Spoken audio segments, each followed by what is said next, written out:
Bom dia, hoje é dia 25 de agosto e vamos para o nosso devocional da manhã em que eu leio Manhã e Noite de Charles Spurgeon. Mas antes vamos começar com a nossa oração. Jesus, Pai querido, que o Senhor esteja presente do começo ao fim deste devocional, que o Senhor traga para essa live todos que precisa ouvir essa reflexão sobre a sua palavra que encontra-se em Cântico dos Cânticos, capítulo 2, versículo 3. Espírito Santo, se for necessário, que o Senhor traga em minha boca qualquer palavra para esse devocional. Agradeço por estar conosco nessa manhã. Amém, amém, amém. Então vamos lá para o nosso devocional da manhã, começando lendo a introdução da Bíblia Spurgeon do livro Cantares de Salomão ou Cântico dos Cânticos. Circunstância da escrita. Esse é o Cântico dos Cânticos, isto é, o mais excelente de todos os cânticos, e é de Salomão, escrito na sua mocidade, quando o coração ainda estava inteiro. E é o mais lírico dos livros sagrados, e aquele que a igreja mais amou e menos compreendeu. É um diálogo entre o esposo e a esposa com o coro das filhas de Jerusalém, num cenário de vinhas, jardins, especiarias e montes. Há nele franqueza sobre o amor conjugal que faz corar os fingidos e os puros recebem com reverência, porque foi Deus quem instituiu o casamento antes de haver pecado no mundo. Alguns quiseram retirá-lo do cânon por causa da sua linguagem. Deus o guardou e a igreja o cantou por milênios. Quem lê este livro com olho impuro erra a leitura. Quem o lê com o olho lavado ouve o esposo celeste falando com a sua esposa comprada por sangue. Contribuição para a Bíblia. Nenhum livro da Escritura ensina tanto sobre a comunhão entre Cristo e sua igreja.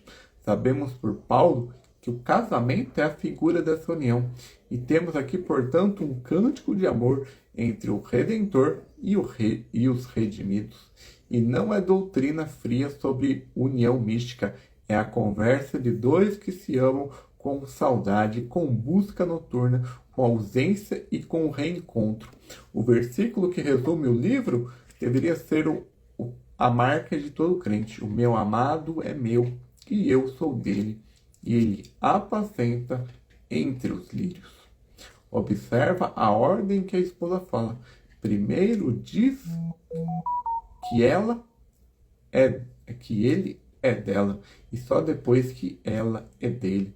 A alma tímida gostaria de inverter e dizer primeiro que se entregou, mas a sua segurança não está na nossa entrega, está na pose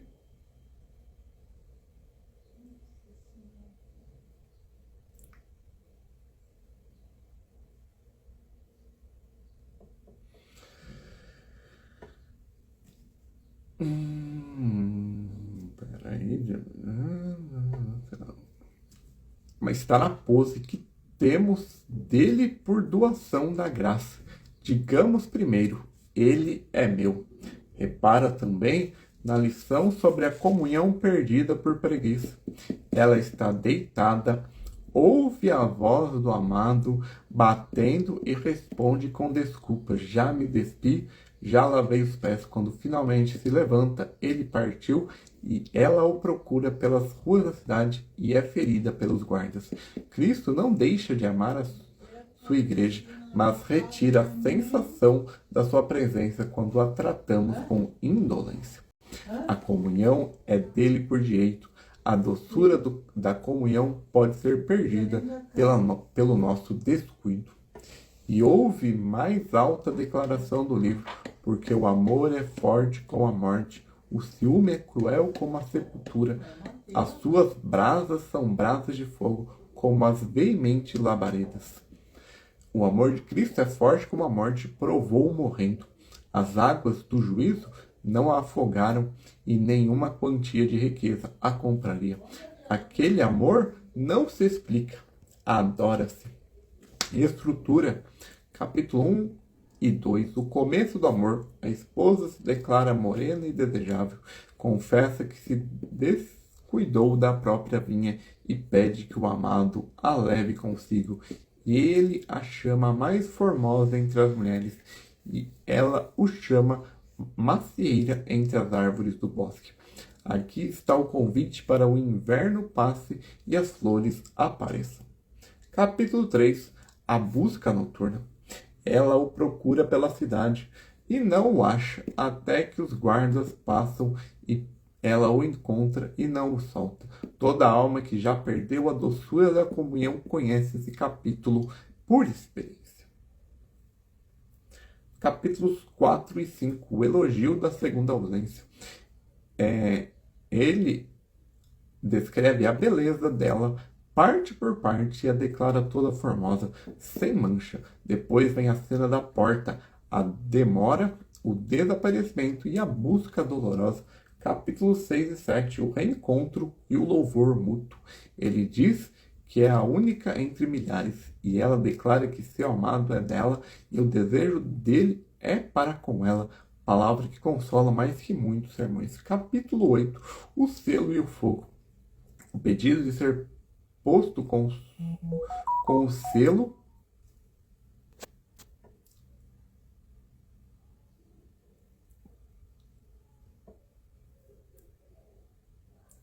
Capítulo 8. O selo e o fogo. O pedido de ser posto como selo sobre o coração. A declaração sobre a força do amor e o fim com a esposa chamando o amado para que se apresse. A igreja termina seu cântico como termina o Apocalipse, pedindo que ele venha. Spurgeon em Cantares de Salomão. Preguei desse livro mais vezes do que qualquer outro livro do Antigo Testamento, e não me arrependo, embora alguns me tenham censurado por isso. Diziam que era assunto delicado para uma congregação numerosa. Respondi que o Espírito Santo não teve escrúpulo de inspirá-lo, e eu não seria mais puro que ele. O texto que mais amei foi aquele: o meu amado é meu e eu sou dele. Costumava dizer ao meu povo que aprendessem a dizer a primeira metade antes da segunda. Muitos crentes andam abatidos porque medem a sua salvação pelo grau da sua entrega. E a entrega deles é como a de todos nós. Comece por onde a esposa começa. Ele é meu. Depois a alma se entrega com alegria. O 5º capítulo me repreendeu muitas vezes. Já fui aquela esposa indolente, com a alma deitada e as desculpas prontas, ouvindo o meu Senhor bater e não me levantando, e paguei o preço. Dias de púlpitos secos, orações sem asas, ferido pelos guardas nas ruas da cidade. Crente, não tratas com descanso a voz que bate. E nos meus últimos anos, com o corpo gasto, tem sido este livro o meu conforto mais doce. Não me sustenta agora controvérsias.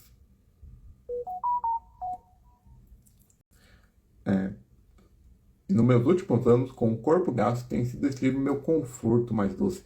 Não me sustenta agora a controvérsia, nem a estatística da congregação, nem os sermões impressos. Sustenta-me saber que o amor do meu Senhor é forte como a morte e que muitas águas não podem apagar. Quando eu já não puder pregar, ainda poderei dizer: eu sou do meu amado e meu amado é meu. Cristo não é apenas algo belo, ele é totalmente desejável. Cada detalhe dele atrai a alma redimida. E esse é a introdução da Bíblia Spurgeon para o livro Cântico dos Cânticos, Cantares de Salomão. Agora vamos ler o devocional da noite. O seu fruto é doce ao meu paladar. Cântico dos Cânticos, capítulo 2, versículo 3. A fé nas Escrituras é mencionada sobre o símbolo de todos os sentidos. É visão, olhai para mim e sede salvos. É audição, ouvi e vossa alma viverá. É fé, a fé é olfato. Todas as suas vestes recendem a mirra, aloés e cássia. Como unguento derramado é o teu nome. A fé é tato espiritual, porque esta fé por esta fé a mulher veio por trás e tocou a orla do manto de Cristo, e por meio dessa fé nossa mão apalpam o que diz a respeito ao verbo da vida. A fé é do mesmo modo paladar do Espírito. Quão doces são as suas palavras ao meu paladar, mais que o mel à minha boca. Se não comerdes a carne do Filho do Homem, diz Cristo, e não bebereis o meu sangue, não tendes vida em vós mesmos. Esse paladar é fé em uma das ações mais elevadas.